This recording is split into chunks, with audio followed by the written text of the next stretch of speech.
السلام علیکم ورحمۃ اللہ وبرکاتہ۔ حضور، یہ نماز جنازہ کے میں جو درود پاک پڑھا جاتا ہے اس کے بارے میں پلیز تھوڑی سی گائیڈ دے دیں، اور اس کے بارے میں یہ بھی بتا دیں کہ جو درود پاک ابراہیمی ہے نماز والا وہ پڑھا جاتا ہے حضور پاک صلی اللہ علیہ وسلم نے وہ پڑھا ہے، یا کہ دوسرے والا جس میں کما صلی وسلم تو بارک تو رحم تھا، تو اس میں روایت کہاں ملتی ہے؟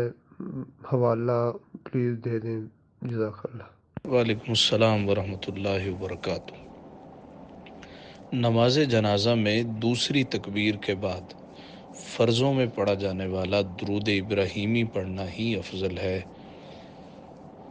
علماء کی بات کی جائے تو علماء اس حوالے سے ایک اور درود پاک کا بھی ذکر کرتے ہیں، ہے وہ بھی درود ابراہیمی ہی کی مثل۔ اس میں کچھ چیزوں کا اضافہ ہے، جس طرح کہ اللہم صلی علی محمد وعلی آل محمد کما صلیت وسلمت وبارکت ورحمت وترحمت۔ اب یہ کس کتاب میں ہے؟ یا در مختار میں ہے، اور فقہا نے یہ بھی لکھا ہے کہ اگر کوئی اسے پڑھے اسے روکا نہ جائے، نہ پڑھے تو اس کا حکم نہ دیا جائے۔ اس طرح بدائع الصنائع میں یہی ہے کہ درود ابراہیمی ہی پڑھنا چاہیے۔ حضرت ابن مسعود رضی اللہ تعالیٰ عنہ کی ایک روایت ہے جس کو امام حاکم نے نقل کیا۔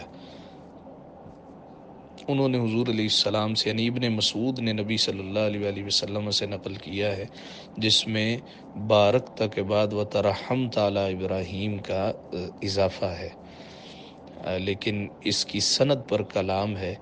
ان تمام کے تمام الجھاؤ سے بچنے کے لیے سہولت کی طرف آتے ہوئے ہم یہی مشورہ دیتے ہیں کہ درود ابراہیمی ہی پڑھا جائے، جو کہ مروج ہے اور جو کہ صحیح احادیث میں درود پاک آیا ہے۔